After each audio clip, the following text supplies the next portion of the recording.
TBP news, आवाज तुमचा, साथ आमची। थोडा वाईटपणा घ्यावा लागला तरी चालेल, परंतु पुण्यासाठी आंतरराष्ट्रीय दर्जाचे विमानतळ करावंच लागेल। यामध्ये लँडिंग आणि टेक ऑफसाठी एक धावपट्टी करण्यासाठी आपला आणि उपमुख्यमंत्री देवेंद्र फडणवीस यांचा प्रयत्न आहे। उद्याची 50 वर्ष लक्षात घेऊन हा निर्णय घ्यावा लागणार आहे, अशी माहिती उपमुख्यमंत्री अजित पवार यांनी दिली।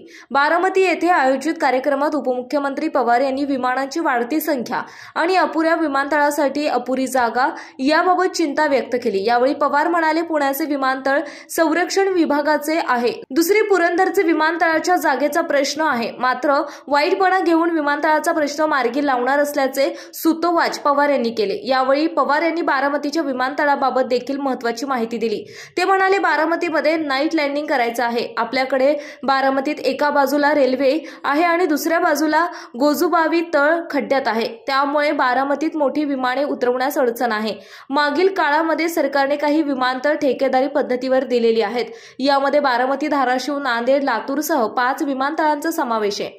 बारामतीचे विमानतळ परत ताब्यात घेण्यासाठी नोटीस देण्यात आली आहे। आपल्याकडे मोठे विमान उतरण्यास अडचण आहे। बारामतीला मोठी विमानं उतरवण्याचा माझा प्रयत्न होता, कारण मुंबई विमानतळावर विमानांची प्रचंड गर्दी आहे। एवढ्या उद्योगपतींची खासगी विमानं आहेत। येत्या 2 वर्षात एअरलाइन्स 1100 मोठी विमानं घेणार आहेत।